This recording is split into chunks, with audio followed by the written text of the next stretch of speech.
Salam sejahtera, terima kasih karena bersama dengan saya di Nazilin Unity Channel. Inilah sikap pembangkang yang tak habis-habis nak tumbangkan kerajaan, tak habis-habis nak mengambil kuasa. Agung dah bertitah dan beritahu. Kalau nak berpolitik, tunggu sampai pilihan raya. Tapi inilah sikap. Mereka makin takut, mereka makin mahu supaya Anwar Ibrahim turun daripada jawatan Perdana Menteri dan juga bubar parlimen, bubar kabinet. Tapi tak apalah, itulah hak mereka. Tapi yang kita sungguh-sungguh tunggu ialah usul undi tak percaya pada Anwar bergantung keputusan speaker, kata Hamzah Zainuddin. Yang ini betul kita tunggu. Kita nak tengok siapa yang kena malu. Adakah Anwar yang akan malu ataupun Perikatan Nasional yang akan malu? Berapa ramai yang akan menyokong Perikatan Nasional dalam undi tidak percaya. Tapi selepas ini, janjilah. Selepas ini kalau Anda masih kalah dalam undi tidak percaya itu, jangan lagi cuba-cuba nak mahu buat undi tak percaya. Nanti malu bertimpa-timpa, lebih memalukan. Usul undi tidak percaya pada Anwar bergantung pada speaker, kata Hamzah Zainuddin. Ketua Pembangkang Hamzah Zainuddin berkata usul undi tidak percaya terhadap Perdana Menteri Anwar Ibrahim bergantung kepada keputusan Speaker Dewan Rakyat Johari Abdul berhubung satu lagi usul yang dikemukakan terhadap ahli Parlimen Tambun itu. Bercakap kepada pemberita di Parlimen, Hamzah menyentuh usul yang dikemukakan oleh Ketua WIP Perikatan Nasional Taqiyuddin Hasan pada 24 Julai lalu bagi merujuk Anwar ke jawatan kuasa hak dan kebebasan parlimen berhubung kenyataannya mengenai Dr. Mahathir Mohamad dan isu Pulau Batu Putih. Bila kita nak buat sesuatu, kita dah ada step dia. Pertama, kita dah buat untuk bawa YB Adun Tambun ke jawatan kuasa hak dan kebebasan. Kita nak tengok apa speaker punya respon. Lepas tu baru kita bawa satu lagi. Tak boleh kita melangkaui ini sebab kita nak buat itu dulu tambahnya lagi. Saudara-saudara sekalian, rupa-rupanya bukannya mereka sungguh-sungguh pun nak bawa usul dipercaya. Mereka putar sini, putar sana, barulah kononnya nak buat. Okeylah. Sebelum itu saya kenalkan dulu kepada anda semua, ini terapi imun Transofector for Life, terapi imun yang meningkatkan daya imun badan kita sehingga 400%. Secara umum dan ringkasnya, kita tidak sembuh daripada penyakit karena imun badan kita yang lemah dan bodoh. Apabila imun badan kita lemah, kita mudah kena penyakit. Apabila imun badan kita jadi bodoh, kita sukar sembuh daripada penyakit. Apabila imun badan kita terlalu lemah, kita juga kena penyakit-penyakit yang teruk. Tapi dengan imun badan kita yang kuat, dipertahankan dan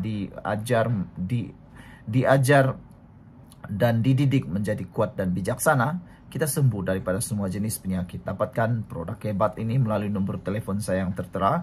Dan ingat, ini produk yang diluluskan KKM, halal dan juga diperakui oleh dokter-dokter di seluruh dunia dan di Malaysia juga. Saudara-saudara sekalian, apa yang sebenarnya dinyatakan oleh Hamzah Zainuddin ialah rupa-rupanya belum pun membuat usul tidak percaya. Beliau hanya putar sini putar sana. Dia kata kalau Anwar Ibrahim boleh dibawa ke jawatan kuasa hak, itu barulah mereka mahu buat usul. Lebih kurang macam itulah yang saya faham. Bulan lalu Perdana Menteri Anwar Ibrahim sehari selepas pengambilan turun Anwar dihadiri lebih 25,000 peserta konon mencabar Hamzah supaya membawa usul tidak percaya di Dewan Rakyat.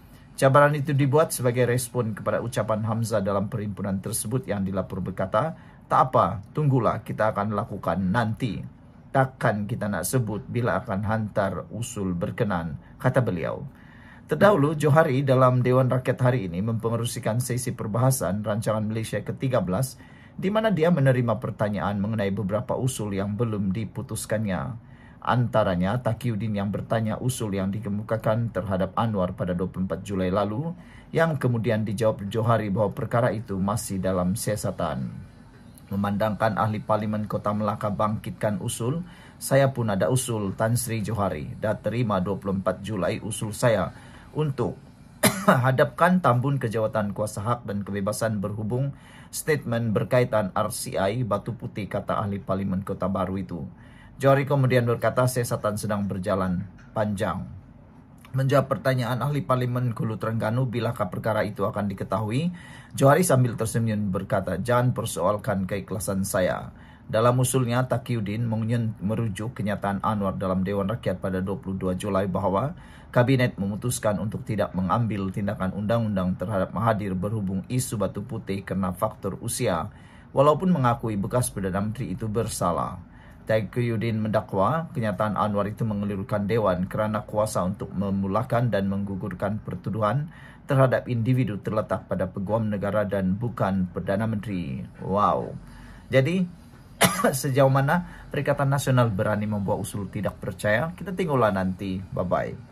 Salam sejahtera, terima kasih karena bersama dengan saya di Nazilin Unity Channel. Sebenarnya, kemasukan Kir Toyo di dalam Parti Bersatu lebih membawa manfaat buruk kepada Parti Bersatu berbanding manfaat positif.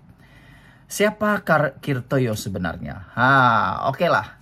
Sebelum kita teruskan ulasan kali ini, saya dapat satu message daripada seorang rekan. Dia kata, apa jadi dengan Parti Bersatu selepas Kir Toyo, bekas Menteri Besar Selangor, masuk Parti Bersatu? Mereka kata, walaun penyokong-penyokong Perikatan Nasional kata, habislah Pakatan Harapan Kerajaan Perpaduan Madani, kata mereka, apabila Kir Toyo menyertai Parti Bersatu. Tapi aku kata dengan mereka, kita ketawa dululah. Aku kata kepada mereka, dari mana kamu tahu Parti Bersatu akan jadi lebih kuat? Sebab kalau ditelusuri sejarah siapa Kir Toyo, kamu akan tahu betapa teruknya kehadiran Kir Toyo itu dalam Parti Bersatu. Dalam pengakuan Kir Toyo, kenapa dia menyertai Parti Bersatu, dia kata Parti Bersatu lebih boleh dipercayai berbanding parti PKR maupun parti yang ada dalam Pakatan Harapan. Dia kata Parti Bersatu lebih jujur, Muhyiddin Yassin pemimpin yang lebih jujur. Oke lah, itu alasan kaulah, kata netizen, itu alasan Kir Toyo. Selain itu, Kir Toyo juga menyatakan bahwa dia menyertai parti ataupun dia menyertai Perikatan Nasional Parti Bersatu karena dia kata sampai bila pun UMNO akan jadi suplemen, hanya sekadar suplemen kepada Pakatan Harapan. Sebenarnya, saya hurai kepada Anda, apa yang Kir Toyo cakap itu semuanya salah. Apa yang dia cakap itu tak betul. Dia kata UMNO itu seperti satu suplemen saja kepada Pakatan Harapan dan tidak akan dominan. Itu pun tak betul. Oke, saya buktikan. Tapi sebelum itu saya nak minta tolong daripada Anda semua. Tolong tinggalkan komen Anda dengan tanda pagar. Jangan tipu-tipu. Oke, jangan tipu-tipu kan. Kali ini kita cerita jangan tipu-tipu. Oke, tapi sebelum itu saya kongsi dulu dengan Anda semua. Ini terapi imun Transfer Factor for Life. Terapi imun yang meningkatkan daya imun badan kita sehingga 400%. Secara umum dan ringkasnya, kita kena penyakit karena daya imun badan kita yang bodoh. Apabila imun badan kita jadi bodoh, apabila imun badan kita jadi lemah, kita tidak dapat melawan penyakit dari dalam tubuh badan kita. Penyakit bersembunyi dalam tubuh badan kita, sedar-sedar saja kita sudah kena kanser, kita sudah kena gout, kita sudah kena macam-macam penyakit. Tapi dengan imun badan yang kuat, dia akan mengenal mana satu kawan, mana satu musuh di dalam tubuh badan kita. Lalu imun badan itulah yang menyerang akar penyakit dalam tubuh badan kita, lalu membuatkan kita sehat dan kuat. Dapatkan produk yang hebat ini melalui nomor telepon saya yang tertera ini. Dan ingat, WhatsApp di nomor saya. Jangan di dalam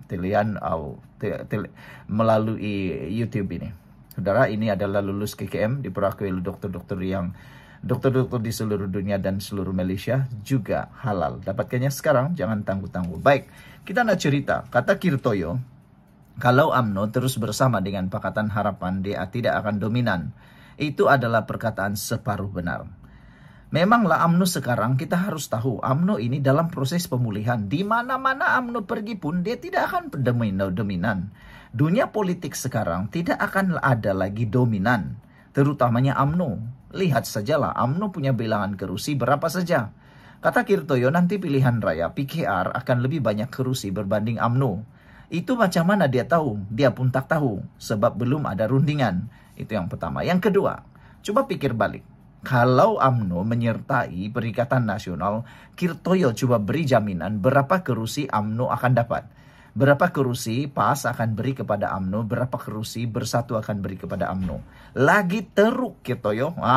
Lagi teruk, betul. Sebab Parti Bersatu dan Parti PAS mempunyai kursi yang sudah mereka mahu. Mereka ini, Parti Bersatu dan PAS ini adalah mempunyai sejarah yang tidak jujur di dalam rundingan. Jadi, itu kayak yang Kirtoyo kata bahwa UMNO akan boleh jadi dominan kalau menyertai Perikatan Nasional. Jauh sekali lah. Itu satu penipuan semata-mata. Nah, jadi kalau UMNO menyertai Perikatan Nasional, tiada jaminan UMNO akan dapat kursi lagi banyak tahu. Silap-silap hari bulan dia akan lebih sedikit kursi akan dapat berbanding dia menyertai Pakatan Harapan. Karena dia dapat bertanding di kawasan-kawasan majoriti Melayu. Kalau dia menyertai parti atau gabungan Perikatan Nasional, minta ampun, minta maaf. Semua kursi yang majoriti Melayu Islam sapu oleh Bersatu dan juga PAS. Jadi UMNO dapat apa? Dia akan ada di bandar, dia akan bertanding dengan DAP, dia akan dia kalah. Yang itu Kirtoyo tak pernah cakap. Kirtoyo kan bagi tahu, baru semua orang tahu. Seterusnya, dia kata Parti Barisan Nasional ataupun Parti Bersatu lebih jujur berbanding Pakatan Harapan. Perikatan Nasional lebih jujur berbanding Pakatan Harapan. Itu pun separuh benar. Siapa kata Parti Perikatan Nasional itu jujur? Lihat saja betapa liciknya permainan Perikatan Nasional. Sudah terbukti. Banding dengan Pakatan Harapan, barisan Pakatan PKR dan juga DAP, amanah yang ada dalam Pakatan Harapan, mereka lebih jujur tahu, lebih setia. Tengok sajalah PAS, berapa kali mereka mengkhianati. Tengok saja Bersatu, rekodnya mengkhianati Pakatan Harapan dalam langkah Sheraton. Dan juga Parti Bersatu juga telah terbukti mengkhianati. PAS juga terbukti mengkhianati. Jadi, mana lebih jujur sebenarnya Kirtoyo? Kamu jawablah sendiri. Dan menurut netizen, lebih baiklah Kirtoyo menyertai Parti Bersatu karena rupa-rupanya Kirtoyo nih pernah dijatuhkan hukuman penjara 12 bulan karena didapati telah pun menyalahgunakan kuasa untuk pengambil alihan kalau saya tak silap untuk satu harta. Didapati bersalah dan beliau juga dianggap sebagai orang yang bertanggung jawab menyebabkan UMNO kalah di Selangor. Waktu Pakatan Harapan merampas Selangor daripada kerajaan Barisan Nasional UMNO pada waktu itu, Kirtoyo adalah antara pemimpin yang ada dalam Selangor. Apabila mereka kalah, itu banyak disebabkan oleh Kirtoyo, kata netizen. Jadi kata netizen, baguslah Kirtoyo menyertai Parti Bersatu, sebab bolehlah kumpul sama-sama di dalam parti yang dikatakan Parti Sakau itu. Ataupun gabungan Sakau itu, kata mereka. Dan selain itu, bolehlah bawa penyapu sama sekali bersama-sama, kata netizen. Ada juga netizen yang menyindir Kirtoyo dengan mengatakan bahwa baguslah kamu masuk Parti Bersatu, boleh bantu Muhyiddin dapat balik menantu beliau.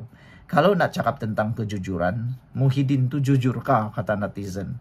Lihat saja menantunya tak pulang-pulang lagi daripada pelarian, daripada melarikan diri di Malaysia, tidak mahu menghadap SPRM. Jadi kenapa itu yang disebut pula sebagai jujur?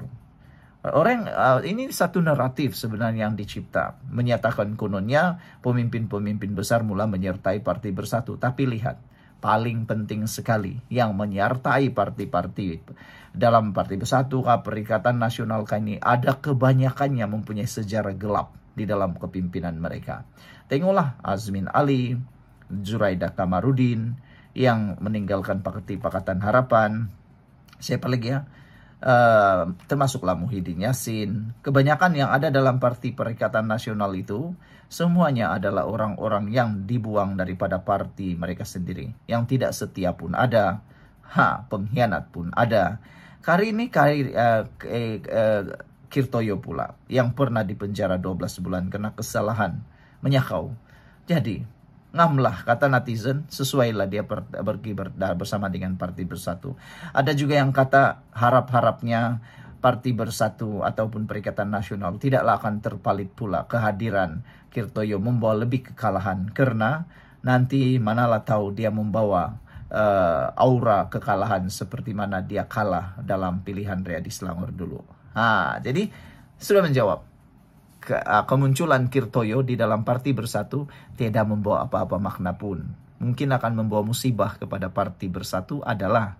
Sekian dulu untuk kali ini. Jangan lupa tinggalkan komen Anda. Bye-bye.